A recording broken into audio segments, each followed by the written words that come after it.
Hello les petits chats, aujourd'hui je suis ravie de vous retrouver pour une nouvelle vidéo où je vais vous faire le bilan des 6 mois de mon activité d'entrepreneur. Donc je me suis lancée en tant qu'entrepreneur en mars 2024 en tant qu'assistante digitale. Quand j'ai commencé l'activité, je vous ai fait des vidéos, vous parler un peu de la formation que j'ai suivie, en quoi je me lançais, tout ça. Et donc aujourd'hui je viens pour faire le petit bilan, j'ai tout noté, mes idées, tout ça. Donc c'est parti, let's go. Donc si vous arrivez sur ma chaîne et vous tombez sur cette vidéo, moi je m'appelle Elodie, donc je fais des vidéos sur YouTube, donc tout ce qui est ma passion, on va dire le voyage, lifestyle, tout ça. Donc n'hésitez pas d'ailleurs à vous abonner, regarder mes vlogs, voyages, etc. Sinon à côté de ça, j'ai un travail à temps plein. Je suis salariée dans une entreprise, je m'occupe de tout ce qui est gestion de projet, donc je suis chargée de projet au service administration des ventes. Et à côté de ça, du coup, j'ai ouvert mon entreprise d'assistante digitale justement pour me lancer dans l'entrepreneuriat. J'ai aussi mon activité, vous savez, de YouTube, de créateur de contenu YouTube, Instagram, TikTok, etc. qui est inscrit aussi sur mon statut d'auto-entrepreneur. Et du coup, voilà à peu près ce que je fais. Donc, je me suis lancée en tant qu'assistante digitale pour pouvoir faire quelque chose que j'aime et voilà, commencer l'activité d'entrepreneur. Et il faut se lancer un jour si tu as envie de faire quelque chose. Le métier d'assistante digitale me plaisait parce que je remplis à peu près toutes les cases de ce que je peux proposer au niveau service, comme la gestion des réseaux sociaux, le montage vidéo, la création de contenu, voilà. Je fais tout ça et du coup, je me suis orientée, moi, sur ma cible, ce sont les créateurs de contenu. Et donc, voilà, je me suis lancée dans ça en mars 2024 et là, on est en septembre 2024 et je vais vous dire exactement où j'en suis. Avant de me lancer dedans, en fait, si vous voulez, je scrollais un peu sur Instagram et tout, et j'étais tombée sur une publicité de la formation Web Working. Si vous connaissez pas, je vous mettrai ma vidéo où j'ai fait la formation que j'ai suivie pour devenir assistante digitale. Et donc, c'est une formation que j'ai suivie pendant 2 mois et demi. Normalement, c'est une formation qui dure 3 mois, mais moi, je l'ai faite en 2 mois et demi parce que si vous voulez, je consommais à fond et je voulais vraiment me lancer rapidement. Et ensuite, je me suis lancée en mars 2024. Donc ça, c'était en décembre 2023. J'avais commencé la formation et en mars 2024, je me suis lancée parce que voilà, il fallait que je prépare et tout. Il y a un certain nombre de choses à faire comme me créer un compte Instagram pro, une identité visuelle, un logo, une création d'entreprise, etc. Donc, ouais, il y a pas mal de choses à faire avant de se lancer. Et mes motivations principales, voilà, c'est de faire une activité en ligne et pouvoir générer des revenus. Dans la formation Web Working, on nous apprend tout ça justement. Voilà, créer un logo, créer une identité visuelle, un compte Insta Pro, pas forcément Instagram, mais il y a aussi d'autres plateformes sur lesquelles on peut aller s'inscrire pour trouver du travail en tant que freelance. Et j'ai créé du contenu qui détaille en gros ce que je propose comme activité, les tarifs que je propose. D'ailleurs, je vous mets quelques exemples ici, comme ça vous pouvez voir à peu près à quoi ça ressemble. Sinon, n'hésitez pas à aller voir mon compte Instagram pro, qui est Elodie JDD, assistante virtuelle sur Instagram. J'ai appris tellement de choses, gestion d'entreprise, comment faire la création de contenu sur Canva. Ça m'a aidé aussi pour mon propre business de youtubeur, on va dire. Donc je me suis lancée, au final c'était pas... Je pensais que ça allait être hyper dur de se lancer en tant qu'auto-entrepreneur. Attention, je dis pas que c'est facile, c'est compliqué d'être entrepreneur parce qu'il faut se motiver soi-même, il faut se bouger le cul. Voilà. Si vous regardez cette vidéo, il faut vraiment se bouger et ça va pas venir tout seul. Vous voyez, si on fait rien, genre on n'a pas de cliente. Donc c'est un peu ça la crainte et le challenge qu'il y a quand on est entrepreneur, c'est qu'il faut trouver des clientes et il faut se bouger, il faut y aller, il faut oser, il faut passer à l'action. Et ça, c'est toujours un truc sur lequel je travaille actuellement, pour vous dire. Mais voilà comment ça s'est passé à peu près mon lancement. Quand je me suis lancée, j'ai fait l'annonce sur mes réseaux sociaux, notamment Instagram. Ensuite, j'avais lancé une vidéo YouTube pour vous expliquer dans quoi je me lançais et tout. Et du coup, j'ai eu beaucoup de chance, je dirais, parce que dès le lancement, j'ai eu un premier contact de ma première cliente du coup. Et donc, si tu passes par là, Marie, gros bisous. Et du coup, justement, c'était une abonnée.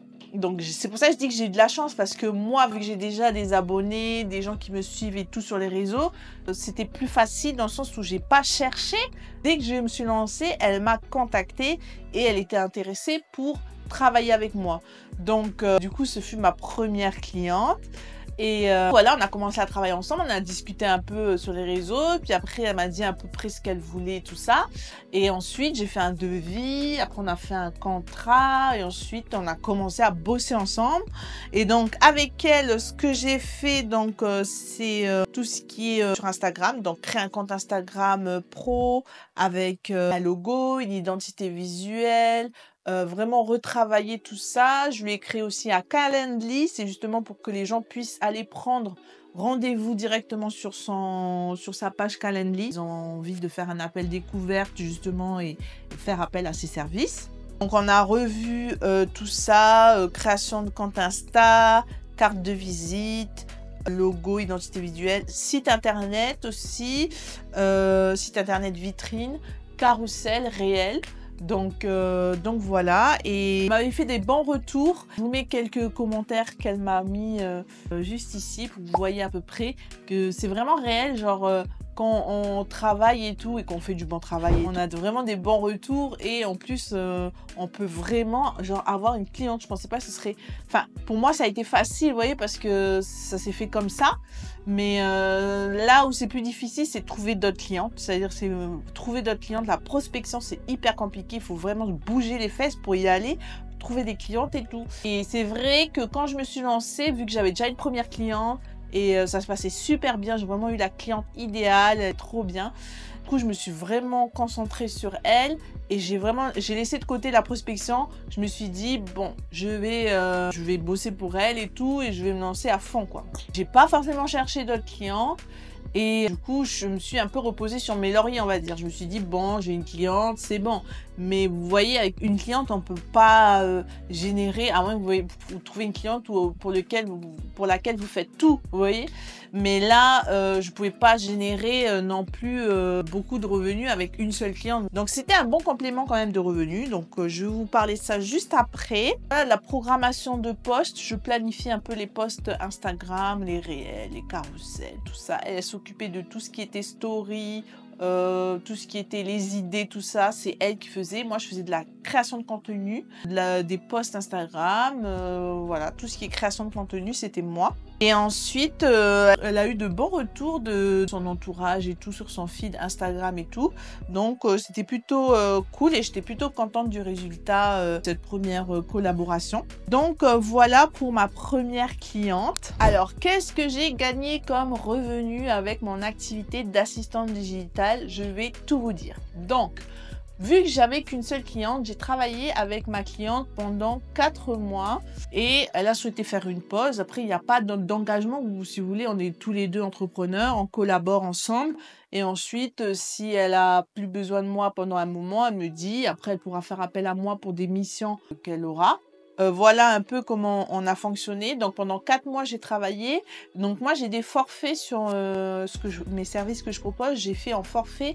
Donc vous avez le forfait 10 heures, forfait 20 heures et forfait 30 heures et 10 heures par mois. Et donc c'est ce qu'elle avait pris au départ. Donc 2 mois. Donc un forfait 10 heures c'est 300 €. Et du coup pendant 2 mois c'était le forfait 10 heures. Après on est passé sur un forfait 6 heures. Et ensuite un forfait 4 heures. Et ensuite un forfait, je sais plus, 5 heures ou j'en sais plus, je sais plus, mais du coup voilà un peu comment ça s'est passé. Donc j'ai fait 300 € le premier mois, le deuxième mois 300 €. Enfin quand je parle de ça, c'est sans pas enlever les charges, hein. Après il faut enlever les charges, hein. Voilà, c'est autre chose après.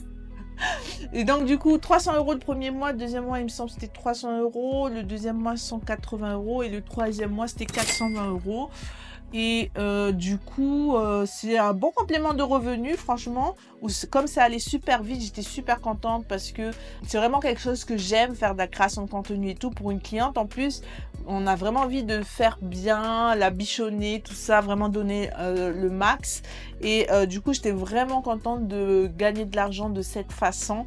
Faire un truc que t'aimes et satisfaire voilà, des clients qui vous font confiance et avec qui on travaille. Donc c'est plutôt cool. Alors au niveau des difficultés que j'ai rencontrées, bon, au niveau du temps, il n'y avait pas vraiment de difficulté parce que c'était des forfaits de 10 heures par mois. 10 heures, c'est vraiment gérable dans le mois. J'avais fait la première semaine avec elle et tellement j'étais emballée par le travail, la création de contenu, tout ça, j'avais tellement envie de faire et bien faire. Je sais pas moi, au bout de la première semaine, j'avais déjà fait 7 heures, vous voyez. Donc c'était trop quoi. Mais 10 heures, oui, c'est vraiment gérable dans le mois parce que moi je travaillais tous les dimanches et puis après je travaillais aussi le soir. Dans la semaine, je travaillais le soir tard, des fois c'était vers 21h ou 22h, même 23h, je travaillais très très tard. Et après, on restait en contact avec ma cliente, on s'écrivait, on se disait voilà ce qu'il en est, machin. C'était vraiment trop bien. J'ai trop aimé cette première collaboration, franchement, cliente idéale, au top. Et du coup, voilà, niveau timing, c'était bon. Niveau relation client, c'était bon. Niveau organisation, j'ai utilisé un outil qui est Trello. Si à l'occasion, vous voulez que je vous explique comment ça fonctionne. Mais c'est dessus que du coup, j'organise tout ce qui est espace de travail avec ma cliente et sur lesquels on partage tout. Elle me partageait ses idées de contenu, par exemple, et moi, je créais le contenu et je mettais dessus. Tout était rassemblé d'un seul endroit. Et franchement, c'était trop bien. Enfin, j'ai trop aimé. J'espère que si ça vous intéresse, n'hésitez pas à me dire dans les commentaires. Comme ça, je vous ferai une vidéo spéciale là-dessus. Voilà. Donc, qu'est-ce que j'ai appris de tout ça? Donc, de tout ce qui s'est passé là pendant 4 mois, j'ai appris beaucoup de choses sur la création de contenu. Je me suis formée, j'ai continué de me former, vous voyez, parce que justement la formation web working, en fait, j'y ai toujours accès maintenant, j'y ai accès à vie. Donc, s'il y avait un truc que je savais pas trop comment faire, bien faire et tout, je retourne sur la formation. Je me reforme un coup, j'ai énormément de contenu. Je me suis beaucoup aidée aussi de ChatGPT pour travailler parce que du coup, c'est un bon outil qui peut travailler très rapidement et ça nous aide vraiment. J'ai vraiment bien aimé tout ce qui était organisation avec Trello. La communication avec ma cliente, vraiment top. J'ai essayé de la chouchouter pour qu'elle ait une expérience client vraiment optimale. C'est vraiment d'être dans une position où je m'adapte, ou si par exemple elle me dit ah non je veux pas ça comme ça, je veux ça comme ça, et ben je suis pas du tout susceptible, vous voyez, c'est comme ça qu'on fait. Enfin je veux dire, on doit remplir les besoins d'une cliente et lui fournir vraiment ce qu'elle a besoin, lui peaufiner, s'adapter à elle. Donc il faut prendre tout ce qui est commentaire et faire le taf. Moi ça me dérangeait vraiment pas. Je lui disais n'hésite pas à me dire si je dois refaire, si je dois recommencer, ou je dois corriger, etc. Et voilà, c'est comme ça que ça a fonctionné. Aujourd'hui, où j'en suis exactement, donc elle m'avait demandé voilà, de faire une pause juillet-août. Et du coup, moi aussi, j'ai profité pour faire une pause. Je me suis concentrée sur mon autre activité d'entrepreneur, donc qui est la créatrice de contenu. Et du coup, comme nous aussi on est parti en vacances, tout ça, on s'est concentré sur tout ce qui est vlog, tout ça, montage des vlogs, tout ça. Et voilà, du coup là pour l'instant je n'ai pas d'autres clients. Je suis en train de suivre une petite formation gratuite qui se passe en ce moment. C'est pendant 5 jours, pendant une semaine. C'est, je sais pas si vous connaissez, c'est Margot Cunego qui est une entrepreneure à succès sur les réseaux sociaux, qui a lancé ça. C'est un campus où en gros on est que des entrepreneurs ou ceux qui veulent devenir entrepreneurs. Et en gros, bah, c'est vraiment pour se perfectionner, pour se lancer et repositionner son business, pour s'améliorer, etc. Et donc du coup, je suis en train de suivre ça cette semaine pour me rebooster, me relancer dans mon activité d'entrepreneur.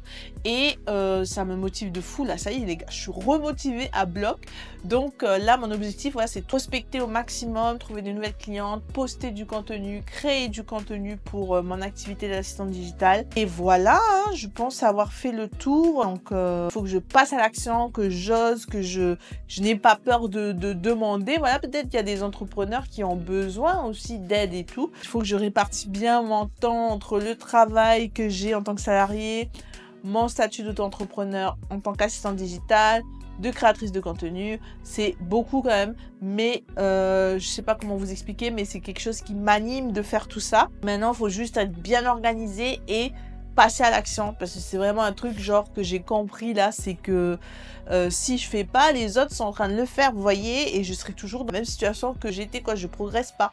Donc il faut que je fais je crée, je poste et voilà, je cherche, je prospecte, je fonce quoi. Donc voilà mon état d'esprit actuellement. N'hésitez pas à me dire si vous aussi vous vous êtes lancé ou si vous souhaitez vous lancer, c'est quoi votre projet, tout ce que vous faites, où vous en êtes actuellement dans tout ce qui est voilà l'entrepreneuriat. J'espère vraiment que cette vidéo vous aura plu et vous aura aidé à savoir voilà si vous souhaitez vous lancer ou si vous souhaitez faire par exemple la formation Webworking. Je vous mets le lien en barre d'informations, donc n'hésitez pas à aller voir.